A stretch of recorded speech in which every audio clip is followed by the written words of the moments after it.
ఆ దృష్టిపాతంతో నేను తడిసిపోయానా ఆ రోజున ఉద్ధరింపబడతానమ్మా. ఏమిటి మాట శంకరులు అండం, ఎంత భక్తితో చెప్పారో చూడండి. అంతటి మహాజ్ఞాని శంకర భగవత్పాదులు భక్తితో మాట్లాడవలసి వస్తే అందరికన్నా కూడా నైత్యానుసంధానం చేసుకుని అందరికన్నా కిందకి దిగిపోతారు. శివానంద లహరిలో అంటారు, పశుమాం సర్వజ్ఞ ప్రథిత కృపయా పాలయ విభో. తండ్రి నేను పశువుని, నువ్వో పశుపతివి, మన ఇద్దరి మధ్య ఈ సంబంధం చాలదా కాపాడటానికి, అందుకని నన్ను ఉద్ధరించు తండ్రి అంటారు. ఇది శంకరులు అనవలసిన మాట. మన కోసమని ఆ భక్తితో ఒక్కసారి ఆర్తితో పిలిచారా, ఆవిడ తడితో కూడినటువంటి కన్నుంది, దయతో తడిసిపోయినటువంటి కన్ను అమ్మవారిది. ఒక్కసారిలా చూసిందా చాలా ఉద్ధరింపబడిపోతుంది. ఆవిడ జ్ఞానం ఇచ్చేస్తుంది. ఎన్ని రకాలుగా ఇస్తుంది, అందరికి ఎన్ని రకాలుగా ఇచ్చిందో.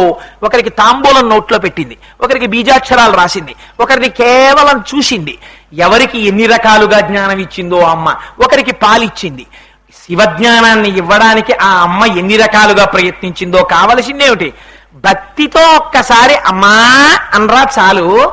అమ్మకి ఇంకొక పేరు ఉండదండి, అమ్మకుండే పేరు అమ్మే. అమ్మ దగ్గరికి వెళ్ళి మీరు ఎంత గొప్ప పేరు పెట్టి పిలిచినా సరే, అమ్మ సాక్షాత్తుగా chief secretary to the government of India అవనివ్వండి, మీరు వెళ్ళి ఈవిడ chief secretary to government of India అండి మా అమ్మగారు అని మీరంటే అమ్మ కొంచెం ముఖం దించుకుంటుంది. ఈవిడ మా అమ్మగారు, ఆవిడ ఆ పదవిలో ఉన్నారు, పదవిలో ఉండడం తక్కువ, నాకు అమ్మవడం నా ఘనం, ఇది నా అదృష్టం అని మీరు చెప్పుకున్న నాడు అమ్మ సంతోషిస్తుంది. అమ్మకుండే ఒకే ఒక లక్షణం ఏమిటి, అమ్మా అని పిలిస్తే చాలు లొంగిపోతుంది అమ్మ. అయ్యో ఇది ఇవ్వచ్చా, ఇది ఇవ్వకూడదా, ఇది కష్టమా, ఇది నిష్ఠూరమా, ఇది ఆలోచించదు అమ్మ. దీనికి మీకు నేను ఎలా చెప్పాలో నాకు అర్థం కావట్లేదు. ఒకనాడు నేను ఒక స్నేహితుడితో కలిసి ఒకరింటికి వెళ్ళాను. మేమిద్దరం కలిసి ఒక పని మీద వెళ్ళాలి. వాళ్ళ అమ్మగారికి ఒక 70 ఏళ్ళు, చాలా పెద్ద ఆవిడ. అతను నా దగ్గర ఎప్పుడో మాట చెప్పేవాడు, ఆ మాట నేను ఇప్పటికీ మర్చిపోలేను. అతను అనేవాడు, కోటేశ్వరరావు నేను మా అమ్మగారి పక్కన కూర్చుని, మా అమ్మగారికి 70 ఏళ్ళు వచ్చేసాయి కదా, బ్యాండేజీ గుడ్డ ఎలా ఉంటుందో అలా ఉంటుందండి మా అమ్మగారి చర్మం, గాజు చర్మంలా అయిపోయింది, అదంతా ముడతలు పడిపోతే మా అమ్మ చెయ్యి, మా అమ్మకి ఏం అక్కర్లేదండి, ఒక్క 10 నిమిషాలు నేను వెళ్ళి పక్కన కూర్చుని అమ్మ అని ఏదైనా మాట్లాడితే చాలా ఆ రోజు ఆవిడ అన్ని ఔషధాలు తీసేసుకున్నట్టే, అంత తృప్తి అండి ఆవిడికి. అందుకని ఆలస్యమైన వెళ్ళి పక్కన కూర్చుని అమ్మ చేతిని ఇలా పట్టుకుని, ఎప్పుడు రోజు నేను అన్నేళ్ళు వచ్చిన అమ్మ చర్మాన్ని ఇలా పట్టుకుని, అమ్మ ఏమిటమ్మా నీ చర్మం ఇలా పట్టుకుంటే ఇలా సాగకుండా ఇలా ఉండిపోతుంది ఏమిటమ్మా అంటే, మా అమ్మ పక్కున నవ్వేదండి. చంటి పిల్లల ఇప్పటికీ మా అమ్మ చర్మాన్ని ఇలా ముద్దలు ముద్దలుగా కొండలు కొండలుగా పెట్టి ఆడుకుంటూ ఉంటాను అని అమ్మ గురించి ఆర్తితో మాట్లాడేవాడు.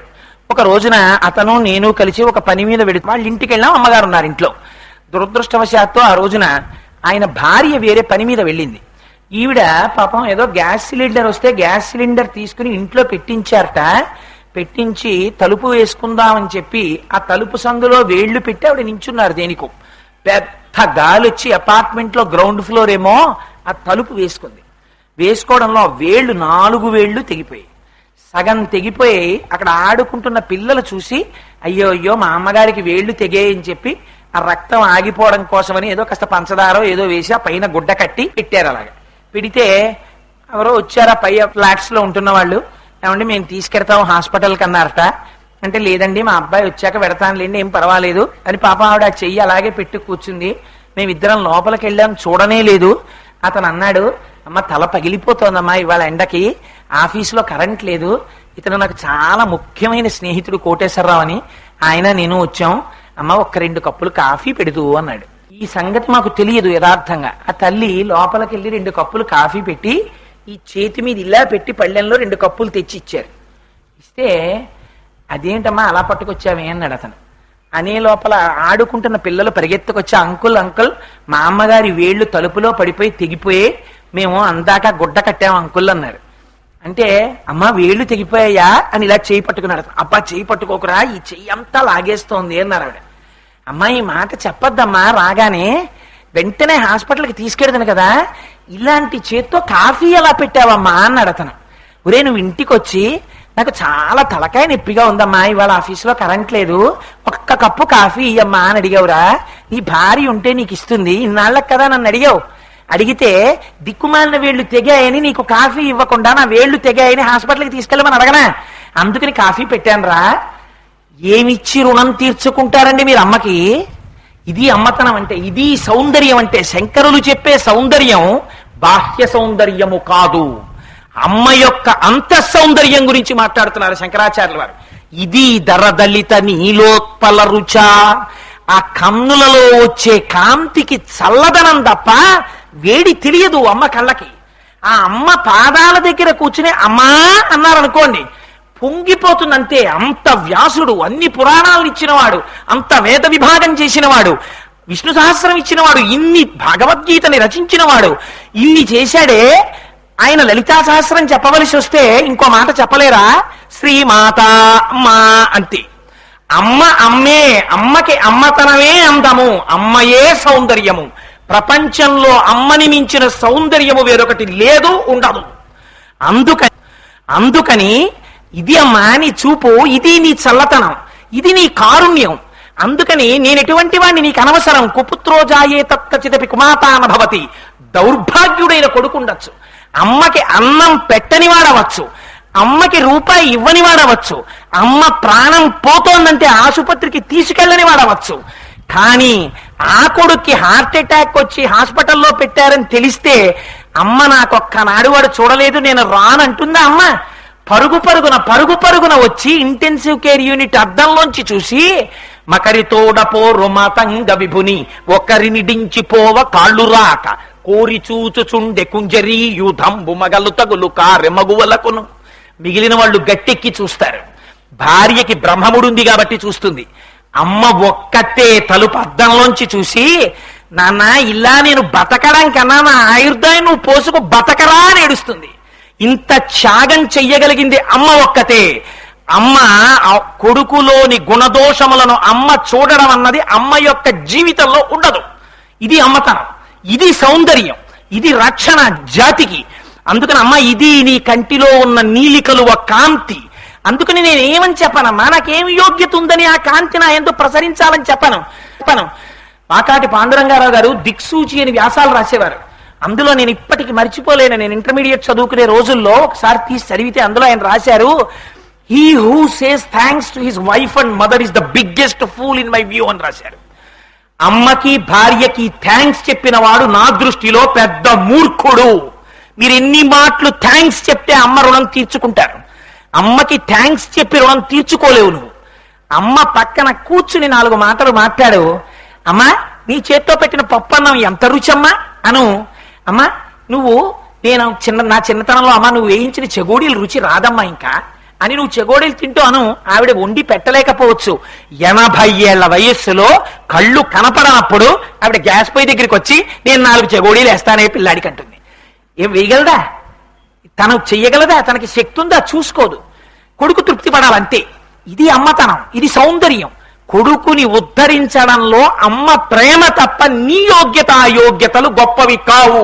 నువ్వు చెప్పలేవు వాటిని. ఇది నేర్పారు జాతికి శంకరులు. ఆవిడ పరాశక్తి స్వరూపం, ఆవిడ అంబ, ఆవిడ సాక్షాత్తు శివశక్తి. వాళ్ళిద్దరికీ భేదం లేదు. ఆవిడ తలుచుకుందా నిన్ను మాయగా తిప్పుతుంది ప్రపంచంలో. ఆవిడ పాదముల వంక తిరిగావా ఆవిడ తెరపైకెత్తేస్తుంది, నిన్ను శివుడిలోకి కలుపుతుంది. కలపడానికి నీకున్న యోగ్యత ఏమిటి? నాకు ఇది ఉంది అని అనకు. నాకు ఇంత తెలుసు అన్నావా నువ్వు భ్రష్టుడవు. ఆ మాట నాకు అమ్మ దగ్గర ఏమంటావు? భక్తితో నిలబడంటే ఈ భక్తి నీకు అలవాటైందా నిన్ను ధరిస్తుంది. ఇదే శంకరులు అంటారు శివానంద లహరిలో, నువ్వెవరివైతే నాకేమిటయా ఒటుర్వా గేహీవా ఇతిరిపి జటీవా తదితరో నరో వా యక్కశ్చిత్ భవతు భవకింతేన భవతి యదీయం మృత్పద్మం యది భవతదీనం పశుపతే తదీయస్తం శంభో భవసి భవ భారం చ వహసి. నువ్వు ఎవరికైతే ఎవరికి కావాలి? ఇది శంకరాచార్యుల వారి ప్రశ్న. వటుర్వా నేను ఉపనయనం చేసుకున్నాను, ఎవరికి ఎక్కువ? వటుర్వా ఎతిరపి జటీవా నేను యతిని, ఎవరికి ఎక్కువ? నేను జడలు పెంచుకున్నాను, ఎవరికి గొప్ప? నేను గృహస్థాశ్రమంలో ఉన్నాను, ఏమిటి గొప్ప? ఇవి కాదు కావలసింది. ఏది కావాలి శంకరుడికి? యదీయం మృత్పద్మం యది భవతదీనం పశుపతే. ఒక్కసారి మీరు మీ మనస్సు అనేటటువంటి పుష్పాన్ని తీసి శంకరుడి పాదముల దగ్గర పెట్టారా, ఆయన మీ వెంట పరిగెడతాడు. నందనార్ కోసం అని వచ్చి పొలంలో నీళ్లు తోడలా, పార్వతీదేవి నీళ్లు పొలంలో పొయ్యలా, నందికేశ్వరుడు వచ్చి విత్తనాలు చల్లలా, చండీశ్వరుడు వచ్చి మూటలు కట్టలా, భగవంతుడు పరుగు పరుగునొస్తాడు. ఈ మాట నమ్మరేమోనని భక్తితో పిలిచావా ఆయన పరుగెత్తుకు రావడానికి సిద్ధంగా ఉన్నాడు. చెప్పడం కోసం శంకరులు వెంటనే ఉదాహరణ చూపిస్తారు. మార్గావర్తిత పాదుకా పశుపతే రంగస్య కూర్చాయతే గండూషాంబు నిషేచనం పురరిపోర్దివ్యాభిషేకాయతే కించిద్భక్షిత మాంసశేష కబలం నవ్యోపహారాయతే భక్తి కిం నకరోత్యహో వనచరో భక్త్యావతంసాయకే. ఆ తిన్నడికి ఏం తెలుసు? ఆయన ఆ శివలింగానికి అభిషేకం చేయాలనుకున్నాడు. పరమశివుడికి ఆకలి తీరడానికి ఇంత పదార్థం పెట్టాలనుకున్నాడు. గబగబా నీటి దగ్గరికి వెళ్ళాడు. ఆ నీటిని అప్పటికే శంకరుడికి పెట్టడం కోసమని బాగా కాలి రుచికరంగా ఉన్నటువంటి పంది యొక్క శరీరంలో ఉన్న మాంసఖండాన్ని ఎంచుకోవడం కోసమని 4 మాంసం ముక్కలు కొరికి చూసి తన లాలాజనంతో కూడినటువంటి ఎంగిలైన మాంసం ముక్కను ఒక దాన్ని ఎడంచేత్తో పట్టుకున్నాడు, ధనస్సు పట్టుకున్నాడు. ఇంకా పట్టుకోవడానికి ఒక చిన్న పాత్ర కూడా నీళ్లతో పట్టుకోవడానికి ఉన్నవి 2 చేతులు 2 ఉన్నాయి. అందుకని ఏం చేశాడు? శివుడికి అభిషేకం చేయాలని ఒకటి తెలిసింది. ఆయన స్నానం చేస్తే కానీ ఏమి తిండనో అనుమానం. అందుకని ఆ ఏటిలో ఉన్న నీటిని పుక్కిట పట్టాడు. పుక్కిట పట్టి శివలింగం దగ్గరికి వెళ్ళాడు. ముందు రోజు పూజ చేసినటువంటి పువ్వులు కనబడ్డాయి. ఆ పువ్వులు తీయాలి. శివాలయంలో శివలింగం మీద ముందు రోజు అర్చన చేసినటువంటి పుష్పములను తీయడం కోసమని చాలా మెత్తటి బ్రష్ ని కూర్చా అన్నదాన్ని వాడతారు. అది తీయడం కోసమని ఏది పెట్టి తీయాలో తెలియలేదు.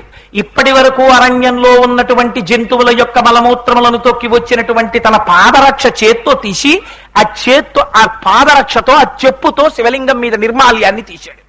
మార్గావర్తిత పాదుకా పశుపతే రంగస్య కూర్చాయతే గండూషాంబు నిషేచనం పురరిపోర్దివ్యాభిషేకాయతే. అభిషేకం చెయ్యాలి. ఏం చెప్తాడు? రుద్రాధ్యాయం వచ్చా? అనుదాత్త స్వరాలతో పలకడం వచ్చా? తన నోటితో చెచ్చినటువంటి ఎంగిలి నీటిని భూమిశాడు శివలింగం మీద. అభిషేకంగానే పరమాత్మ భావించారు. భక్తి ఆయనకి ప్రధానం. ఆ భక్తి లేనప్పుడు రమణులు అంటారు, 1,000 సార్లు నీ ఒళ్ళు గిల్లుకున్నా ఒకటే, 1,000 బిల్వార్చనని మారేడు చెట్టుని గిల్లినా ఒకటే అంటారు. అందుకని అదిగో అలా తీసుకొచ్చాడు. కండూషాంబు నిషేచనం పురరిపోర్దివ్యాభిషేకాయతి కించిత్ భక్షిత మాంసశేష కబలం నవ్యోపహారాయతి. తను ఎంగిలి చేసి ఉమ్మితో కూడి తెచ్చినటువంటి ఒక మాంసపు ముక్కను అక్కడ పెట్టి శంకరా తినన్నాడు. శంకరుడు తీసుకుని తిన్నాడు. భక్తి కిం నకరోత్యహో వనచరో భక్త్యావతంసాయకి. భక్తికి ఎంత లొంగిపోయావయ్యా?